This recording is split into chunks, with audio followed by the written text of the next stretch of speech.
Today's episode focuses on how businesses change and adapt to the times, including my own here at Cheddar Comics. This week I walked over to our shelves in the warehouse and all I saw was empty shelves. We are running out of inventory. And it got me thinking about something that's happened before in 1996 when Marvel Comics filed for bankruptcy. All this and hot takes in the MCU admitting that the last 7 years is dog shit here in the CheddarVerse.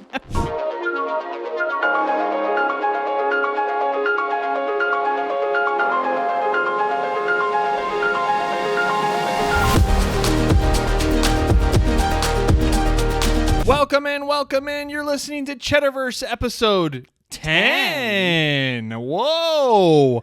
I am Chris here at Cheddar Comics. Follow me on Instagram for weekly or maybe bi-weekly live sales on Instagram at Cheddar_Comics for all the cool stuff and videos I share and just like the coolest shit. And make sure you're following my best friend and my beautiful bride here, Mrs. Cheddar Comics at Mrs. Cheddar_Comics. Here she is. What's going on, everybody? You're clapping for yourself there. Oh, yeah, I am. That's okay. Do what you do. Do what you do. It looked right. So we are Cheddar Comics. We buy and sell comics all day, every day. And we've got an interesting one for you here today. We're talking about all three segments today. Tales from the Sales, A Moment in Comic History, and our Hot Take segments are all kind of the same thing, oddly. Even hot takes? Yeah, because the MCU's kind of admitting everything sucked. So, interesting. Everything, Tales from the Sales and Moment in Comic History, Marvel Bankruptcy, everything's kind of about business and, but comic related and how we adapt and change or don't. Yes. And what happens with that. So let's get right into it this week with Tales from the Sales. This is Tales from the Sales. So we've hit a interesting problem. Yeah. It's not Say a problem. it lightly. we've had before. No, it's never been like this. No. So to get to it and then we can dive deep. Simply put, Cheddar Comics is running out of inventory. Yes. We are almost entirely out of inventory. I'm going to share a picture for our podcast listeners. I'm going to show this picture to our YouTube friends. This is our Cheddar warehouse down in our basement, our storage unit. This used to be full. It is 2 huge shelves that we've bought, and it can fit, 28 long boxes on each shelf. Yeah. One of the shelves we had was like bulk filler that was kind of built up over the year, and we sold that in one big sale to get space for new stuff this year. But then even the other shelf, which was our more active shelf, the 28 boxes. Yep. We've really moved through. I mean, we had a great eBay season and been moving through the live sales, and we are down to almost nothing. Yeah. We have 5 lawn boxes left. That's right. Which for our business, we do Thursday live sales. We'll go through that in 1 or 2 more shows, and then we will be at zero inventory. Yes. A problem we've never had. So not since you started really buying collections, which was 2 years ago. Yeah, we've always had stuff. Yeah. So Cheddar Comics is 4 years old. And then 2 years ago, I started to buy collections. And then since then, it's just kind of always been getting restocked. But this particular season, this winter season, has been very dry. Yes. My last big collection that I bought, big, and big, I've said it before, but I call it cutting up the buffalo. It's you want to get one big buffalo and dice it up and live off it for weeks or months, if you can. That would be a big collection. Yes. Those are kind of nice to have, because if you hit a couple bad weeks or you don't get enough leads or a lot of deals come in and they don't go through, a lot of things can change. So it's nice to have that big one in the back they can kind of like always go to and stuff. So we had that one in December. Mm-hmm. That was Patrick's collection. Right. And that one was great. It was like a Ninja Turtles run and Aliens and Predator and Spider-Man. And, we lived off that for, here and there for a couple months. And then we got other stuff that goes to the top. I had like one buy in Milwaukee. That was like 2 shows. That collection's gone. You go back to the back stock. Yeah. You dig out a couple more boxes. You get another small collection. That's 1 show. You got to go back to the back stock. And and then we just emptied out the last of Patrick's December inventory. Yeah. We just had an Aliens Predator show a couple weeks ago. And that was the end of his stuff. So, why is that happening? What are we going to do? It's kind of what I thought was maybe, it's a little bit behind the scenes of the business, because we buy and sell comic books and we are reliant on collections and inventory coming in. So I thought it would be a little bit of a personal touch, about that. So, is that something that you've seen over the last couple of years? Anything like this? No, never. I think even before you started Cheddar Comics, we always had tons of boxes in our basement. Yeah. Because I think your dad would give them to you. Yeah, the crap he couldn't sell. Yeah. But we were poor, so we would take anything. And it's a survival thing. Absolutely. That we figured out. And that's why you got really good at squirreling away things. Yes. So that we always knew that we could rely on comics. Yeah, we always had something that we could sell. Because comics were always our, people say, blessing. Yeah. In disguise. It always saved us. Always. So that's why it's just like, I was trying to remember. I'm like, I think we've always had long boxes in our basement. Yeah. So to see it like this down to like 5 is very unusual. It's like Last Jedi, where in Star Wars Last Jedi, when the Rebel Alliance get stuck in that like cave. Yep. And they're like down to like their last, I don't remember, dozen. Mm-hmm. The whole Rebel Alliance is like 12 people. Right. It can regrow and stuff, but right now, that's kind of what we're down to. Yeah. We're down to those last few 5. Rebel fighters. Yeah. So we actually don't have a selling inventory problem. That's actually the good part. Yeah. We have a buying inventory problem because I cannot keep up with the demand from all of our great customers. Right. We have a not enough supply, too much demand thing. But for the last couple months during this winter, it has been the driest season. I went through the wettest season I've ever had from last July all the way through December with Patrick. It was the craziest run I've ever had. Hulk 181, Silver Age Marvel Collection, Silver Age DC Collection, Golden Age Horror Collection, Turtles Collection, on and on. And then it's like the calendar switched to January 2026. Yep. Iced. Yep. We particularly, it is regional, and us in particular here in Wisconsin had a very harsh winter. Very much. Right? Yeah. No. Yeah. It was you don't want to go outside. We've been in Madison 10 years. Yeah. Right? It was the harshest winter we've ever had here. Absolutely. Snowfall, temperatures.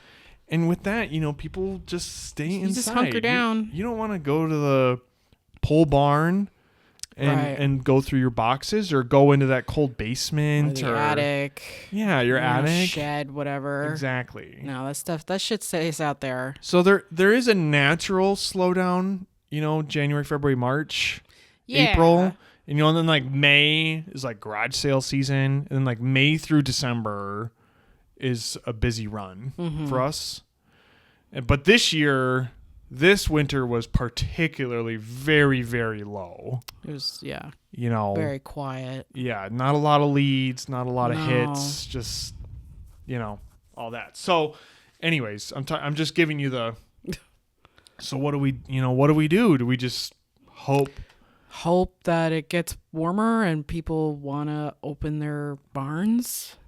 I mean, and we did do that. And we did, We did wait a while. We're like, we just got to wait for it to get a little warmer. Because we kept saying, it's the temperature, it's the temperature. Yeah. Or, we got to wait for spring to open up a little bit. Right. And it just never came. So we were like, okay, we need to make harder decisions. So we can either keep everything the same or we can try to change and open up a little bit more. Absolutely. Right? So what our plan is to try to get more, right? Oh, yeah. We, this week we have doubled the ads. I doubled the ad spend on Facebook. So now we're going to spend twice as much. I created another new website. Right. It's a copy of the Madison one. And instead of cellularcomicsmadison.com, it's cellularcomicsmilwaukee.com. We're going to try to open up the Milwaukee market because there's a bigger population there. And in between Madison and Milwaukee is about hour 15, hour 20 away from each other. There's a big population in between the two cities. So we've opened up that. I've also expanded how far I'm willing to travel. Like Illinois. If I have to go there, I will. Last week we talked about the whole Diggers of Rockford. I've said it before, and I'll say it again if it's your first time. Me and Mrs. Cheddar, we met in Chicago. I lived there for 5 years in college. Mrs. Cheddar is from the suburbs of Chicago. We liked it so much that we left. So, I don't have a fondness for Illinois. No. Even Chicago. But this is, I have to provide for my family. I need the business. I need the intake of collections because without the collections, our whole ecosystem, including this podcast, right. We don't have anything to talk about here. Yeah. I don't have anything to share on Instagram, let alone the important part, how I keep a roof over our heads and keep the lights on and pay our bills is buying and selling comics on Instagram. Right. So the whole ecosystem of Cheddar Comics, falls apart. You need collections. I need collections. So we're opening up to Illinois a little bit, like north of Chicago. Yeah. Because, all that northern part of the city, you know. And then I'm also opening up to, should we look at other things besides like just comics? Yeah. Like toys or, like comic related toys. Yeah. Retro. Or like manga, we get hit up a lot about manga, so I'm more open to hearing about that, because that's going to overtake comics any day now.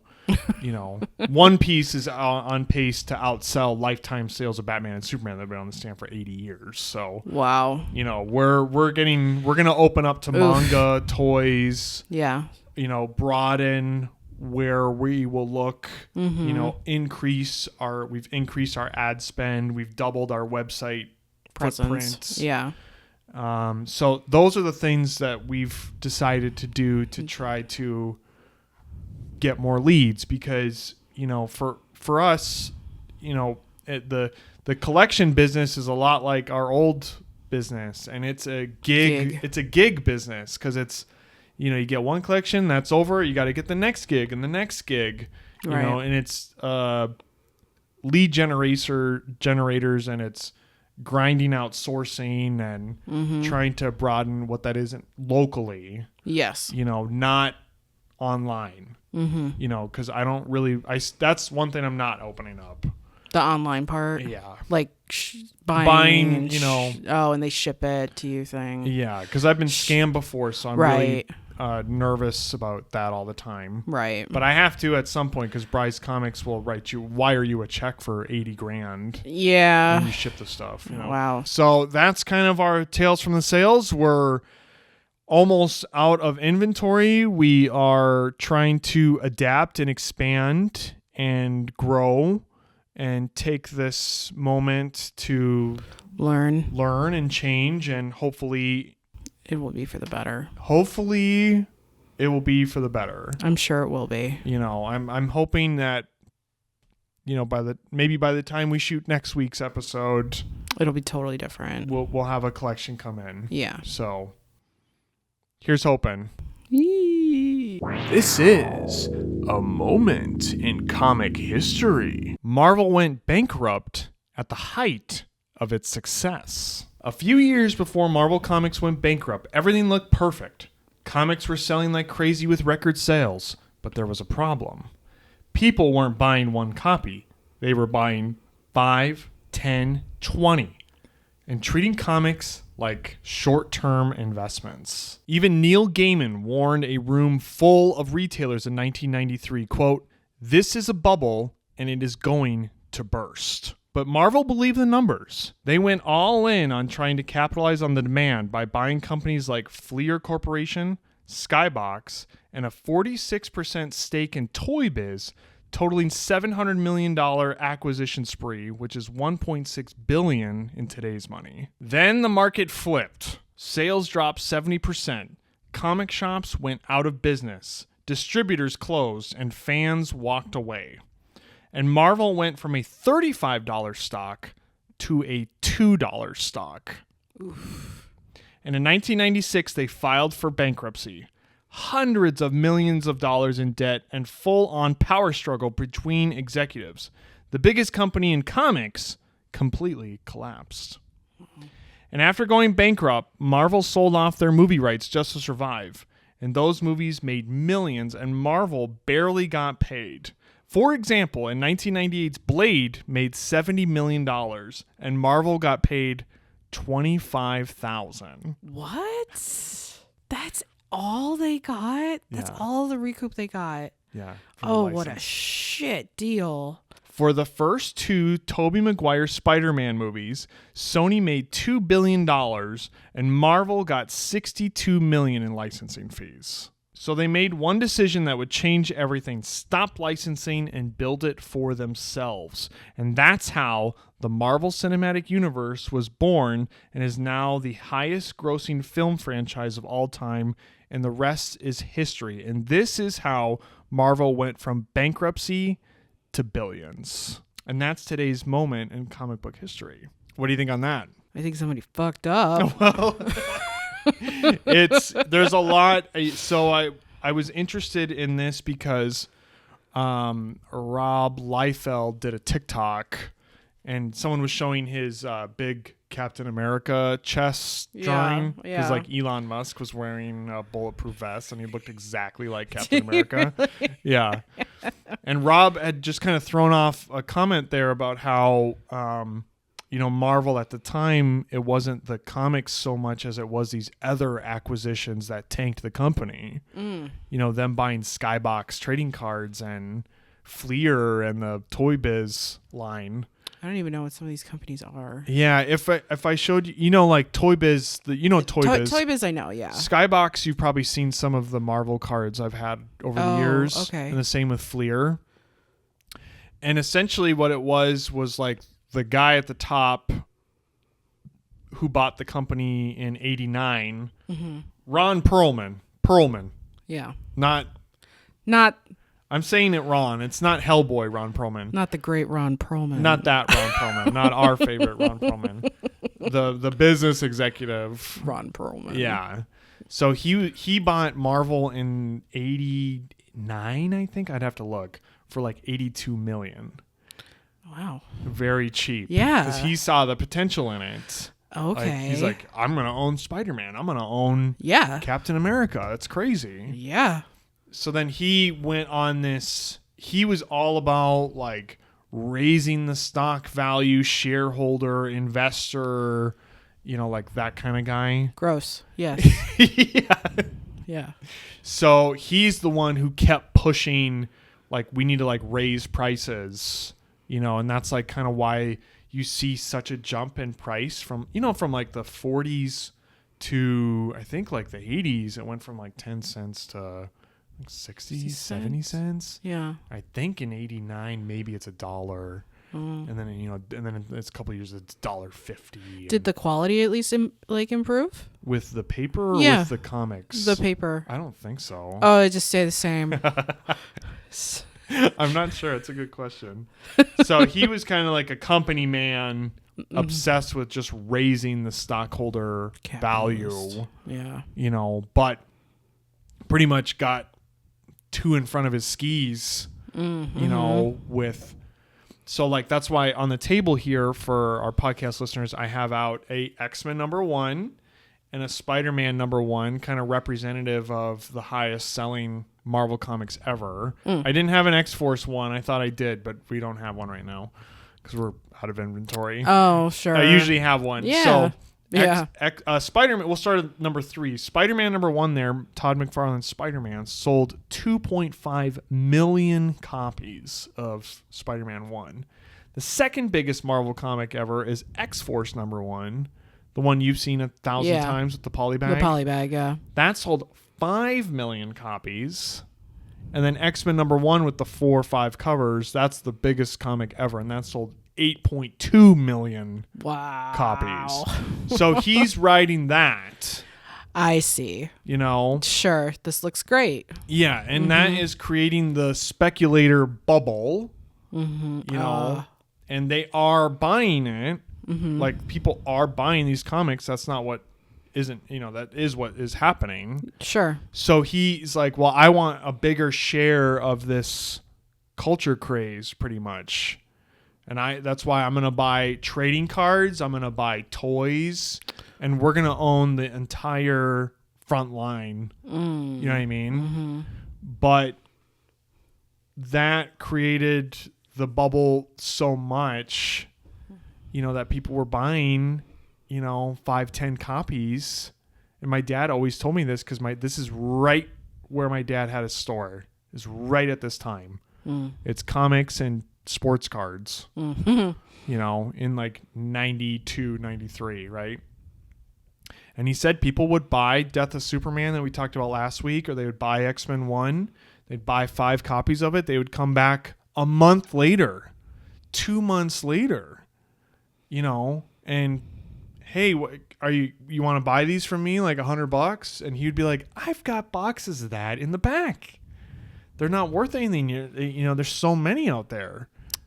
So people were expecting that kind of short-term return because the Golden Age stuff was starting to raise in value. Oh, okay. And Dad would tell them, like, that stuff, there's thousands, only a few thousand of that. And this you're looking at 8 million copies. Sure. It's not even the same. There's more demand than supply. Yeah. I'm sorry, there's more supply than demand. Got it backwards. So that just like tanked everything, Wow. And he just bought too much, Ron Perlman. Yeah, clearly. He spent $1.6 billion on acquisitions in today's money. Wow. And when they filed for bankruptcy, my numbers here, the company had a whopping $600 million in debt, which in today's money was $1.3 billion. Oh my God. So he just bought too much and acquired too much. Too big for his britches. And then everything went topsy-turvy. Well, shit, yeah. In 96. Oh my God. And then too, like, some things that, and it's sad too, because that one guy's decision and his thirst for capitalist greed on the shareholder end closed upwards of maybe 4,000 retailers. Mom and pop comic shops like my dad's stores. Right, I was wondering if that was directly influenced. He got out of it. Dad did. Okay. Because our house got robbed. Oh, right. I might have talked about that in a former episode. I don't know if we ever did. Yeah, I think we did. Briefly. Yeah. My house got robbed. His stores got robbed. And then my parents were like, we're leaving Portland, Oregon to go to a small town. So he got out of it and he sold it then, but they didn't make it much longer after that. Right. 4,000 retailers closed. All the distribution companies all over the country, like most of them shut down except for Diamond. Diamond ended up being like the sole survivor. Wow. So they bought up everything. They became the monopoly just by surviving. Wow. That's incredible. Isn't it nuts? It's nuts because it's just one of those things where it's one person's own greed that completely collapse onto so many different lives. The whole industry. And not just Marvel Comics. It's like they're at the top and, the shit rolls downhill. And all the other businesses he bought up to. Oh, yeah. Those all tanked too, I'm sure. Yeah. What was that Neil Gaiman, warning you said? Yes. So that was really interesting because I added that piece in because I thought it was interesting because he, in 93, one person called it the prophecy of doom. Wow. And coming from Neil Gaiman, who at that time was just coming off Sandman. So he was cool. This is before everything. But I mean, he was a huge force in the creative space. So, yes. It's called The Prophecy of Doom. And in front of a comics industry retreat or something. No, what was it? He was in front of 3,000 retailers and gave a speech which few in attendance wanted to hear. Oh, no. So 93. So it's just at the cusp. It's like... Maybe tilt. It's been bad for like the real run on the speculator market. Like that big golden age sale happens in 1990, and then Spider-Man 1 and X-Men 1 are like 90 and 91. And so he's at the he's telling you it's at the end of a couple of years run of this. Yeah. And he's telling you this. Okay. He's like, hey, this is what he said. Okay. He said that in front of 3,000 retailers, the success of the comic book market is a bubble, one brought on by encouraging collectors to buy multiple editions and hoard them up in the hope that there'll come a day when they'll be worth a fortune. This, Gaiman said, was akin to tulip mania, a strange period in the 17th century when the value of tulip bulbs suddenly exploded, only for the market to collapse again. Quote, you can sell lots of comics to the same people, especially if you tell them that they are investing money for high guaranteed returns, Gaiman said. Quote, but you're selling bubbles and tulips, and one day the bubble will burst and the tulips will rot in the warehouse. End quote. Doom indeed. That is prophecy of doom. Shit. Yeah. That's some dark shit. And he was completely correct. He was. And literally in the next few years is when that happened. Wow. Predicting the future. He saw it. Yeah, I think the writing was on the wall for a lot of people. Yeah, I guess so. Yeah. Wow. Oh my God. Can you imagine sitting there listening to that shit? Yeah, and a lot of those retailers. One of those retailers are probably the ones who close their doors. Absolutely. Ugh. This is Hot Takes on Film and TV News. Today's edition is full MCU news. I have blinded you. I have kept you in the dark. Sweet. I've told you nothing. You don't know anything I'm about to talk to you about, right? So we're going to get your live reaction. I stay off the internet mostly for this. For this reason, you want to keep it right here, hot and fresh. This is the reason why I'm not on the internet. I don't think so. Not anything else. So I have two pieces. Mm-hmm. We're going to have we're going to shit on them first, and then there's a fun one. Okay. Okay. Cool. So obviously, this is last week or last weekend they did CinemaCon, and they showed the Avengers Doomsday trailer. Yes. And it didn't get leaked because they have infrared cameras and security guards everywhere, and they took people away that were recording, I found out. Really? And yeah, they said if I could stop this whole thing, some security guard said. And they had infrared cameras looking, so if you were looking at your phone, they'd catch you and they'd pull you out. Disney goons. Yeah, Mickey Mouse goons. Oh my god. Yeah. That's scary. So that's why it didn't leak, if you're wondering why. Oh.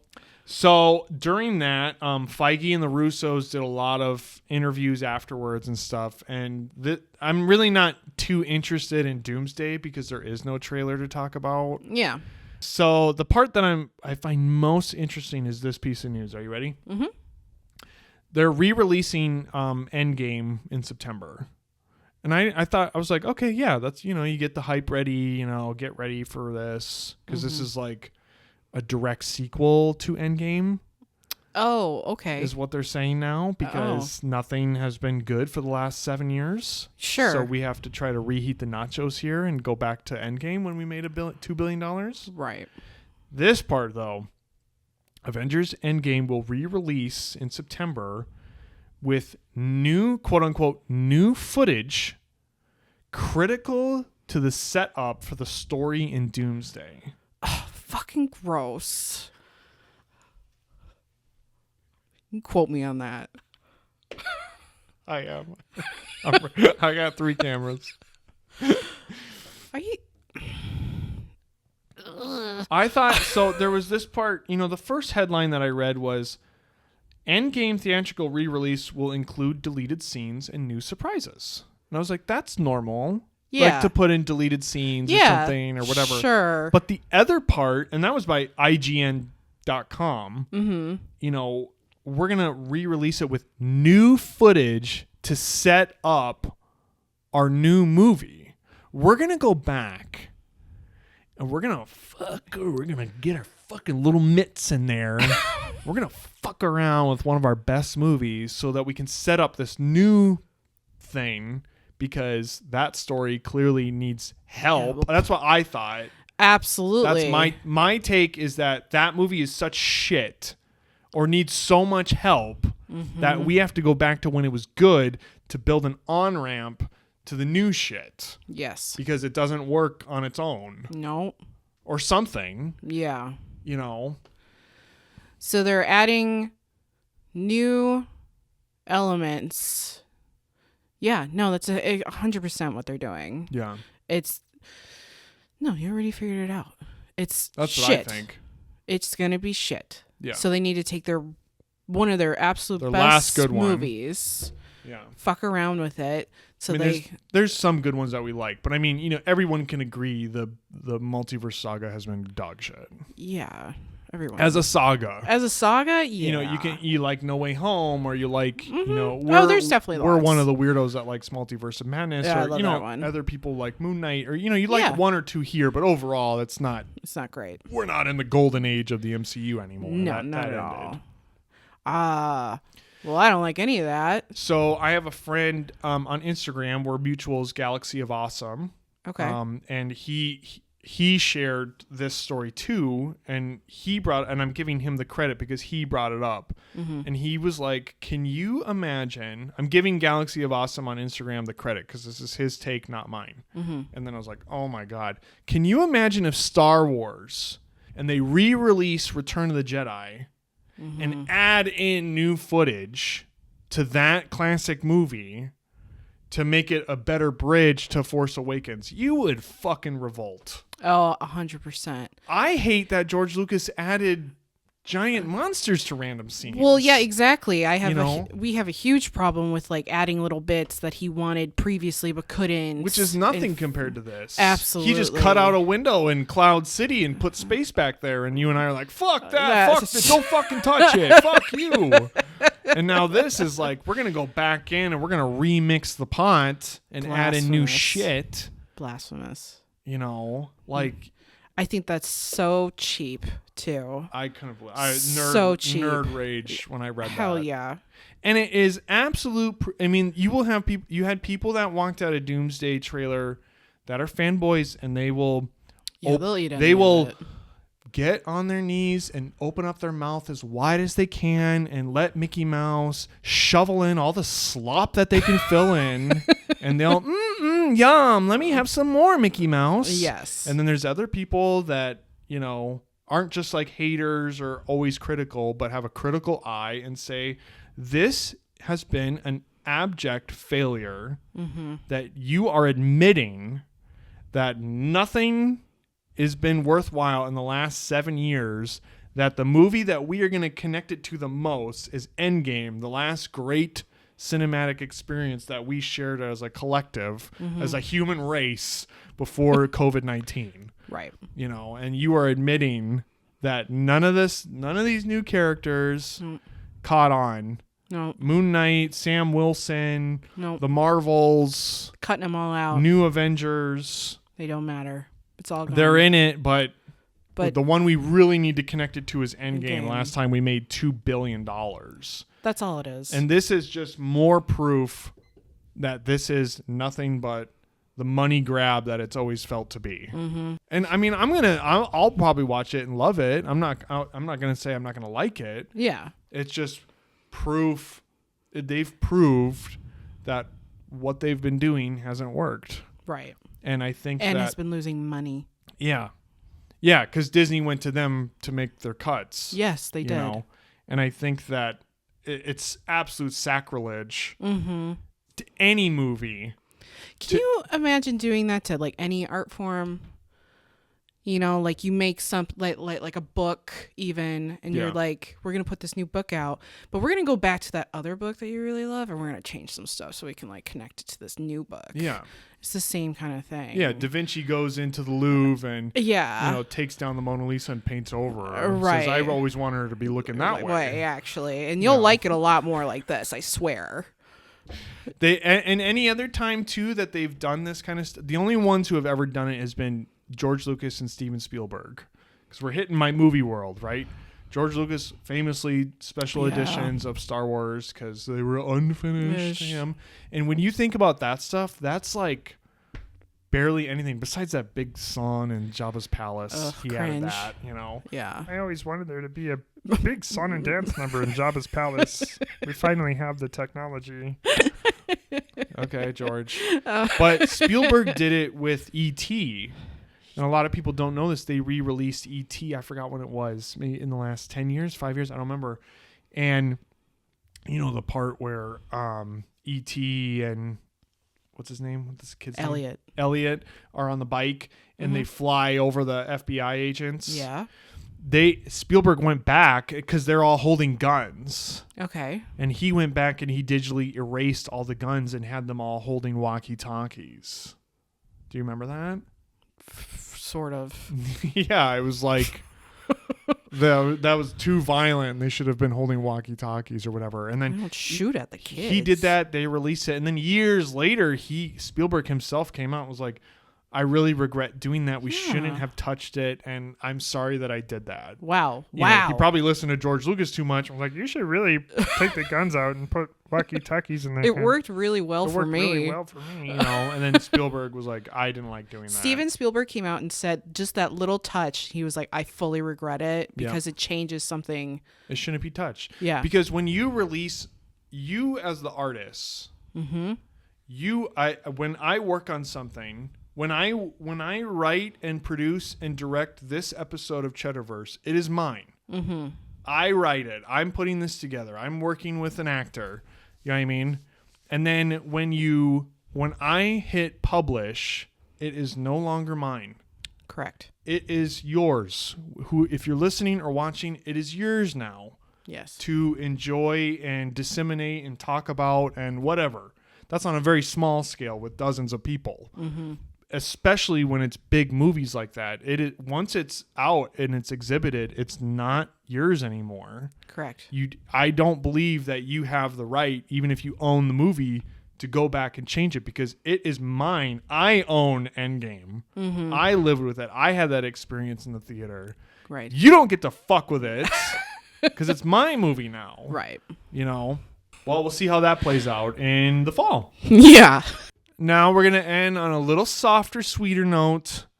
We're going to be talking about this one. You don't know anything. Okay. So the engine is starting to turn on the MCU's X-Men movie. Oh, yes. So they've hired 2 new writers. So they had some other script. They hired 2 new writers. The people that I don't have their names. They wrote Beef. Remember the show that we liked? Of course. Those 2. They are writing the new. Wow. The new movie. New run draft second take. Well, that's excellent news on X-Men. Wow. So, that's happening, which is cool. So it's like moving. All right. So I've been seeing more like you know Rogue or Beast or like little tidbits, and you can't really go off of a lot of it. And even this like. The last part, it's like, well, Joe Russo said this, so we can prove it. Like, this stuff is what I'm going to be saying here. Zero journalistic integrity with what you're about to hear. It's completely hearsay. It might not be true, but we're going to have some fun. So the big news for this is that they're talking about the team. We've talked about it before when we were talking about the X-Men movie before in another episode, like how they decided the team. That's like the big decision. Yes. Is who the fuck is the team? Right. And picking which characters are there is going to change like the whole DNA of the movie. You know what I mean? Yeah. So the rumor mill for MCU's X-Men is that it is going to be the original 5 X-Men and 3 more members. Okay, so you got Beast. Yeah, you tell me. Beast, Jean Grey, Cyclops, Yes. Iceman, Yes. and is it Pyro? No, Angel. Angel. You got it. Nice job. They're talking about those 5. Wow. That's a very different team. Absolutely. Jean, Scott, Beast, Iceman, and Angel. Yeah. Is very different. Huh. Because at this point, it's been 25, 26 years Yeah. of X-Men movie, and you had pretty much the animated series team. Wolverine, Storm, Cyclops, Rogue. Who am I missing? Gambit? No, he's not in the movies. Oh, the movie. Sorry. I thought we were talking about the show. No, sorry, 2000. Oh, 2000. Yeah. Rogue, Wolverine, Cyclops, Storm, Jean, Beast. Oh, and the second one, yes, the third one's Beast. Yeah. Yeah, I was going to say like Kitty Pryde. That makes me up. I'm sorry. Xavier. Yeah. So with this one, I thought that's different. Yeah. The OG 5. Oh, I love that. I mean, Angel right away. And Iceman. Yeah. And Beast, of course, if you have to do Fuzzy Beast. Yeah. He's great. Are they gonna have Kelsey Grammer do Beast? I don't know. From everything I've heard, like they're gonna wipe. Okay, sure, legit. The Fox X-Men are coming back again. It's like that's happened 4 times. Days of Future Past. Yes. Fucking A. All that other shit. Deadpool, yeah. It's be like the 4th time they make their final return. Yeah. So from what I've heard, the Fox universe is going to be killed either in Doomsday or Secret Wars. Oh, okay, cool. And we're going to wipe the slate clean, and then you'll get the MCU X-Men, and we'll be done with the Fox ones finally. Great. Which is good. Absolutely. We need a refresh now. Ian McKellen is 86. And a new Wolverine would be cool. Okay, so that's what's in. So you right in my lead here. So it's 5 of the 5 original. Okay. And 3 other members. Okay, can you guess? I don't know. They don't. Oh, they don't. Nobody say. knows. So it just says the original 5 will be the main team and 3 other members. And since you brought up Wolverine will not be a part of the team. Really? Yes. Oh, I'm okay with that. So am I. That's fine. I'm very okay with it. You know what? There are a lot of other cool X-Men. No, totally. And I mean, mythologically, culturally, societally, like everybody knows Wolverine. Yeah. Get to know Angel. Yeah. The public doesn't know Angel. The public barely knows Beast or Iceman. 100%. They know Cyclops or Jean. Yeah, well, you need familiar ones, but, sure. let them get to know new ones. And then bring in the Wolverine in the second or third movie as a big walk-in. You know? Exactly. It will feature a younger cast that grows over time, and it will feature a coming-of-age story. And the lineup will not be as big as the X-Men 97 team. Okay. Because the X-Men 97 team is a very deep bench of characters. Absolutely. So this seems like they're gonna start smaller with that original 5. Oh, okay. You know? And 2, then Wolverine being cut too. That's fine. Yeah. I'm fine with that. I think it'd be good. You know, you've had Hugh Jackman come back, and he's supposed to be in Secret Wars. Okay. You know what I mean? Sure. So, one last hurrah. We'll see. He's also said he'll always play him. I'm like, let somebody else play him. You know what? It should really be like what fucking Viggo Mortensen said about Aragorn. Which is what? What'd he say? He said that he is stepping aside to let a younger actor step in to play Aragorn. Nice. That's cool. Because he's the man. Yeah. Yeah. And he doesn't want to do it. And, well, he does, yeah. Oh, my God. Can you imagine? Like, you got to go back to down to New Zealand. No. But that was his main message. Yeah, sure. You know, like, it's time to let other younger actors take their shot at it. Yeah. So, you know, for me as an X-Men fan, I mean, I was really jazzed to hear a wholly new idea on the team. Yeah. You know, it's not going to be, you know, Storm and Gambit and Rogue and Beast and Cyclops, Wolverine, you know, the same team you've had for 30 years. Yeah. So it'd be kind of cool to see them for the first one. Yeah. Start at that core original Stanley, Jack Kirby 5. That's really cool. You know, and just start there. And then we can add in 1, add in 2, add in 3. I want a good Rogue. That's all I want. Good luck with that. That's all I fucking want. Good luck with that. So that's Mr. and Mrs. Cheddar's hot takes on today's MCU news. So that's it for us here with episode 10 of the CheddarVerse. We thank you. We appreciate you. We love you for listening, watching, whatever you're doing. Hopefully you're careful driving. Be careful. Watch out for that curb. Oh, my God. Beep, beep, beep, beep, beep, beep. So we just want to say thank you to anybody that's listening or watching, whether you're on YouTube, Spotify, Apple Podcasts, or one of the other 48. This week we had a really cool piece for us, which was that we cracked the top 250 on Apple Podcasts under the hobbies category. Yes. So it's on one host, you know, inside the category in the top 250. We're at 114. All right. In the hobbies podcast. So we have to take down. We looked at the list. What else was in there? Beekeepers. Crochet quilting was a lot of them. A lot of vintage sports card podcasts. Yeah. Horses. A lot of horse sport podcasts. Yeah. The one above us was called Adulting with Horses. Yeah, I don't know what that's about. Poker. A poker was number 1. Yeah. Yeah, so that's who we're up against. So tell your friends, share it out, subscribe, like, follow. If you can, comment or leave a review if you're on Apple Podcasts. Yeah. We would love to see a new review on there. It's been a while for that. So we appreciate you all so much. We very much appreciate you. Thank you for listening or watching and making sure, and the encouragement. I'm getting a lot of people saying, so kind, keep going, I love this, please keep going. I'm like, okay, hey. I'm gonna listen to you, Big Nasty. I guess I'll do it for you.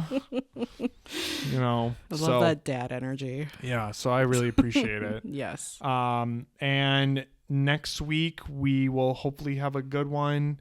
So we're at 10. So today's episode 10 we're shooting and you're listening to.